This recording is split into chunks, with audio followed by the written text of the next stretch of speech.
Stagnant water. Curious mind आज का video एक ऑब्जर्वेशन है जो इस मॉनसून में मैंने ऑब्जर्व किया है। गमले में मैंने समर में पक्षियों के लिए पानी रखा। पानी अब बरसात में तो जरूरत नहीं है पक्षियों को, तो इसको जब साफ करने में आया, क्योंकि मुझे इसमें एल्गे भी ग्रोथ नजर आ रही थी, तो इसको साफ करना ही था। लेकिन ध्यान से जब मैं इसको देख रहा था तो इसमें मुझे बहुत सारी हलचल नजर आई। सिर्फ इसमें एल्गे नहीं है, साथ ही और कुछ भी है। क्या आपको नजर आ रहा है? ध्यान से देखिए, बॉम्ब लाइक थिंग है कुछ, और एक नहीं है, देखिए हजारों की संख्या में यहाँ पर है। तो इस स्टैग्नेंट वाटर में किसी इंसेक्ट ने शायद अपने अंडे दिए हैं और वो अब लार्वा बन चुके हैं। क्या ये अच्छी बात है या बुरी बात है? अगर मच्छरों के अंडे हैं, मच्छरों के लार्वा है, तो फिर ये तो मुझे बहुत ज्यादा खतरनाक है, क्योंकि हम जानते हैं मच्छर काटने पर बहुत सारी बीमारी होती है। मच्छर खुद बीमारी प्रोड्यूस नहीं करते, बल्कि वो एक वेक्टर होते हैं, यानी ऐसे कैरियर पर बैठकर वो वायरस को अपने शरीर में लेते हैं। फिर यही इन्फेक्टेड मस्कीटोज जो है, जब इंसानों को काटते हैं तो बीमारी होती है, बहुत जानलेवा, डेंगू, मलेरिया, हम जानते ही हैं। तो क्या ये मच्छरों के लार्वा है? और अगर है तो मुझे इसको खाली करना पड़ेगा। लेकिन जरा रुकिए, मच्छरों के लार्वा तो ऐसे नहीं होते। उनकी मूवमेंट रिगली जर्की मूवमेंट होती है, मूवमेंट करते करते मूव करते। ये तो देखिए एस आकार में मूव हो रहे हैं ना। कलर भी आप देखिए थोड़ा थिक है, व्हाइटिश कलर है। दो ब्लैक इंटीरियर एंड पर और पोस्टीरियर एंड पर नजर आ रहे ब्लैक स्पॉट्स। स्नाउट जैसे इसका हेड है। तो कौन सा इंसेक्ट है और कौन से इंसेक्ट के ये लार्वा है, ये बड़ा प्रश्न है आज मेरे लिए। क्योंकि मैं नहीं चाहता अगर किसी यूजफुल इंसेक्ट, बेनिफिशियल इंसेक्ट के लार्वा और मैं इसको डिस्ट्रॉय कर दूं।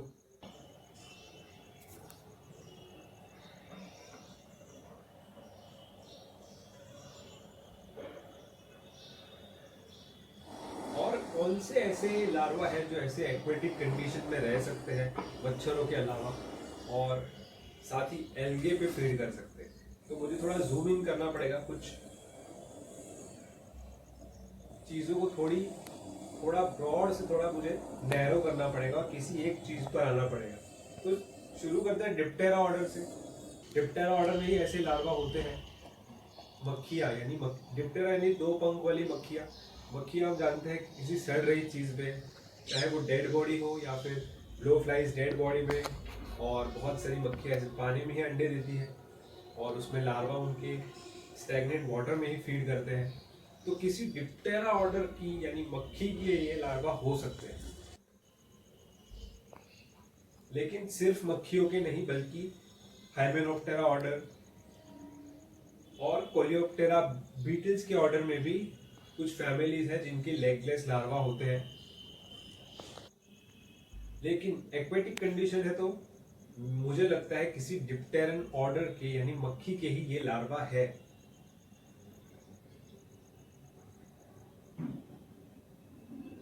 इसीलिए मुझे शायद लार्वा को नजदीक से देखना पड़ेगा, लेकिन इस एल्गे में मुझे नजर नहीं आ रहे ठीक से।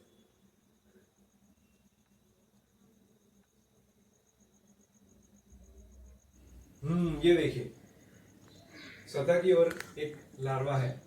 अगर इसको देखें तो हमें सेगमेंटेड बॉडी नजर आ रही है, सर भी थोड़ा अलग है। इसमें चिरोनोमेड यानी मिजेस की तरह प्रोलैक्स, प्रोस्टर्नल प्रोलैक और कुछ ऐसा विगली स्टफ तो नहीं है जो चिरोनोमेड की ओर इशारा करे। तो चिरोनोमेड भी नहीं है, यानी नॉन बाइटिंग मिज भी नहीं है।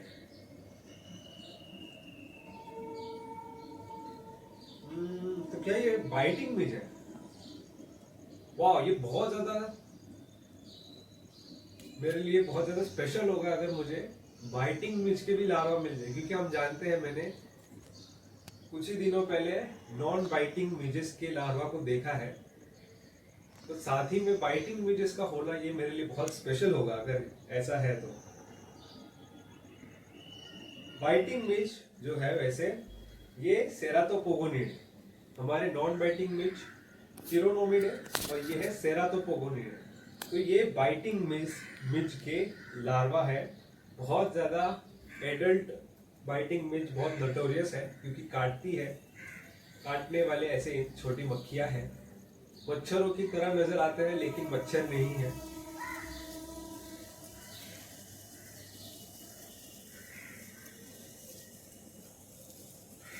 और इनकी बाइट जो है मस्कीटो की तरह ही बहुत इची होती है, मच्छरों की तरह आपको महसूस होगा अगर ये आपको काटे तो। लेकिन ये बाइटिंग मिजेस इंसानों को कम ही काटती है। इनका जो ये मेनली अटैक करती है दूसरे इंसेक्ट्स पे, चाहे वो मॉथ हो, बटरफ्लाई हो, किसी भी प्रकार का इंसेक्ट हो, उन पे ये फीड करती है। इंसानों को भी काट सकती है।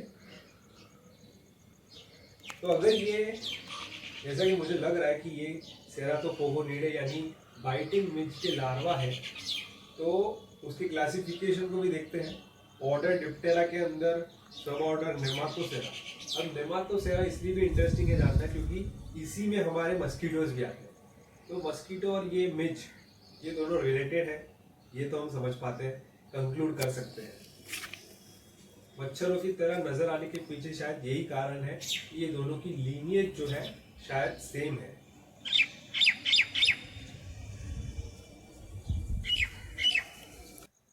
बाइटिंग मिजेस यानी जो सेराटोपोगोनिडे जिनको हम देख रहे हैं, जिनके लार्वा को और प्यूपा और एडल्ट को, ये बहुत ही डाइवर्स ग्रुप है मक्खियों का डिप्टेरा ऑर्डर के अंदर। सारे ही दुनिया भर में ये पाए जाते हैं, वाइड स्प्रेड इनकी रेंज है। और हम जानते हैं कि मच्छरों में भी जो हमको काटते हैं, मच्छर हमको परेशान करते हैं, खून पीते हैं, वो सिर्फ फीमेल्स होती है। ऐसा ही मिजेस में भी है, बाइटिंग मिजेस में भी सिर्फ फीमेल मिज जो है वही आपको काटेगी और आपका खून पिएगी। और इनके पीछे भी इनकी रिक्वायरमेंट होती है।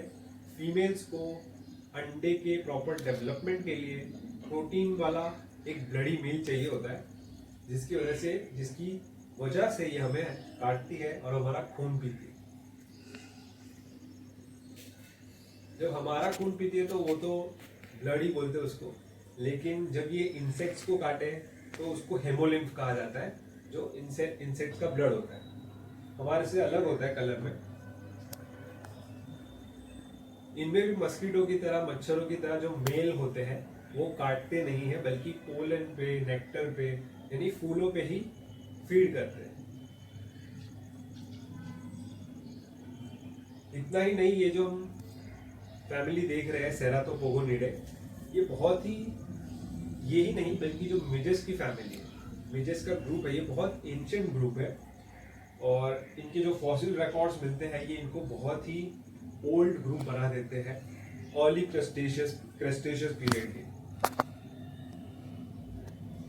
इनको बाइटिंग मिज भी कहा जाता है और अमेरिका में इसको नोसियम्स भी कहा जाता है।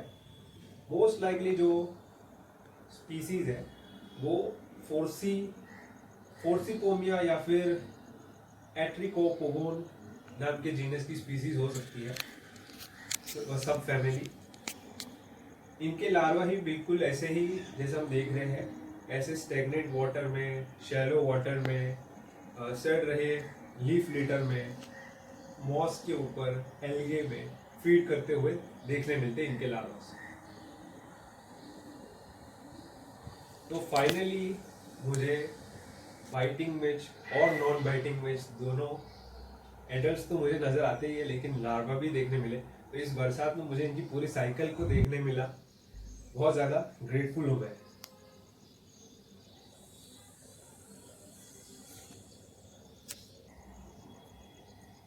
ये इंसेक्ट्स बदनाम है अपने बाइट के लिए, लेकिन इसी के साथ साथ बाइटिंग मिजेस का रोल भी है इकोसिस्टम में। और सबसे स्पेशल जो इनको बनाता है कि अगर आपको चॉकलेट पसंद है तो चॉकलेट की जो इतनी बड़ी इंडस्ट्री है दुनिया में, billions of dollar, hundreds of billions of dollar. तो इन इंडस्ट्री के पीछे भी इनका बहुत बड़ा योगदान है। कैसे? तो जो जिससे चॉकलेट बनती है यानी कोकोआ प्लांट से, तो उन कोकोआ प्लांट के फूलों को पॉलिनेट करने का भी काम ये बाइटिंग मिजेस करते हैं। ये नहीं बल्कि इनमें बाइटिंग मिजेस सेराटोपोगोनिडे के कुछ फैमिलीज, कुछ जीनस करते हैं।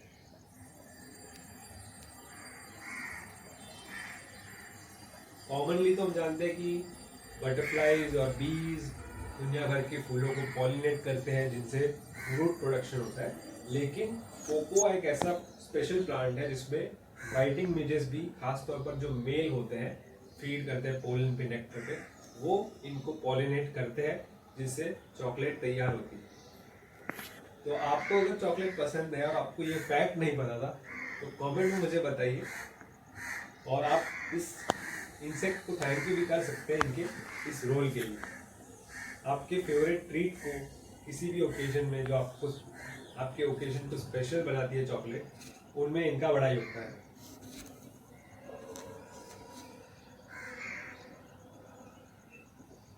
अब इनका जो लार्वा है यानी फोर्सी ओमिने सब फैमिली सेराटोपोगोनिडे के अंदर, इनका थोड़ा लार्वा अलग नजर आता है फ्रेश वाटर सेराटोपोगोनिड्स के मुकाबले। इनके लार्वा को अगर हम देखें तो इन पे हमको प्रोलेक्स नजर आते हैं, पैर प्रोलेक्स है जो इनके सर की ओर है, पीछे की ओर भी है टेल एंड पर जो, और साथ ही में इनके पास एक डिस्टिंक्टिव ऐसी स्नाउट जैसा इनका हेड है।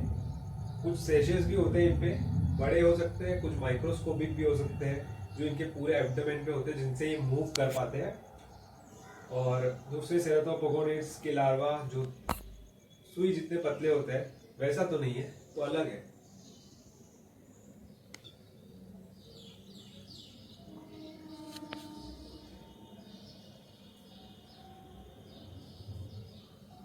ये इंसेक्ट बहुत ज्यादा नोटोरियस है, बदनाम है। काटने के साथ साथ बहुत सारे इंसेक्ट तो इनसे डरते भी है क्योंकि इनका कुछ बिहेवियर ही ऐसा है। ये इंसेक्ट के हेमोलिम्फ यानी ब्लड पे फीड करते हैं, उनसे इनके अंडों को नरिशमेंट मिलती है। साथ ही ये जो बाइटिंग मिजेस है ये इंसेक्ट पे फीड करते हैं। इंसेक्ट को अपना, खास तौर पे जो कैटरपिलर है उसको, उसके पैरासाइट है उसमें रहते हैं, उस पर इसके अंडे और लार्वा फीड करते हैं। कुछ जो है इंसेक्ट को अटैक करते हैं जैसे कि ड्रैगन फ्लाई, उनके एक्टोपैरासाइट भी हैं। तो हमने ये जाना है कि पिछले कुछ दिनों से जब हम मिजेस को देख रहे हैं, पहले नॉन बाइटिंग मिज को देखा, अब बाइटिंग मिज को देख रहे हैं, तो इतना समझ में आता है कि मिजेस इम्पोर्टेंट भी है लेकिन बाइटिंग मिजेस थोड़े हार्मफुल भी होते हैं, बहुत डेंजरस भी हो सकते हैं। इसका मतलब ये नहीं कि हम उनको मार दें, मैं फिर से कह रहा हूँ कि ये इंसानों को कम ही काटते हैं, इनका जो फोकस है वो दूसरे इंसेक्ट्स पे ही होता है।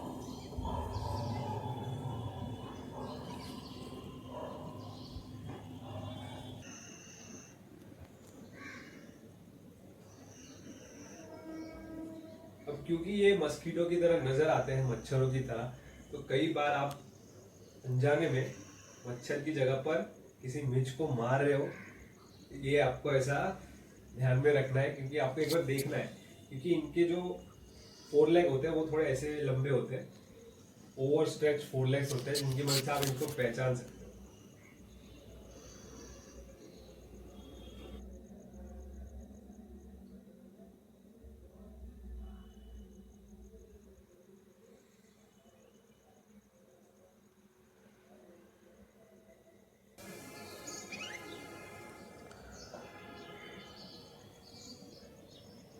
तो इस वीडियो में आपको सेराटोपोगोनिडे यानी बाइटिंग मिज के लार्वा, इनके प्यूपा और इनके एडल्ट को भी देखने मिला। कमेंट में मुझे बताइए अगर आपने कभी इनको नहीं देखा है, इनके एडल्ट्स को या फिर लार्वा को, और क्या आपने देखा है किसी स्टैग्नेंट वाटर में। नॉन बाइटिंग मिजेस और बाइटिंग मिजेस के बारे में आपके क्या विचार है वो भी मुझे कमेंट में बताइए, क्योंकि ये हर जगह होते हैं, हर ओर होते हैं। मैं तो इनको रोज रोज देखता हूँ, मच्छरों से ज्यादा मुझे ये नजर आते हैं।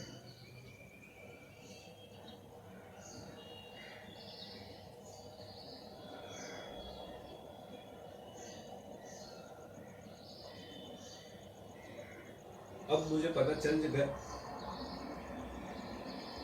अब क्योंकि मुझे पता चल गया है कि ये बाइटिंग मिजेस के लार्वा है और काफ़ी दिनों से इनके जो एडल्ट है वो भी तैयार हो रहे हैं, उड़ रहे हैं। अब बारी है इस कंटेनर को खाली करके, इस कंटेनर को साफ करके रख देने की, ताकि और बाइटिंग मिजेस जो है दुनिया में ना आए। नॉन बाइटिंग मिजेस से मुझे कोई प्रॉब्लम नहीं है, लेकिन बाइटिंग मिजेस जो काट सकते हैं और पैरासाइट भी है बहुत सारे इंसेक्ट के, तो इनको मैं नहीं बढ़ावा देना चाहूँगा।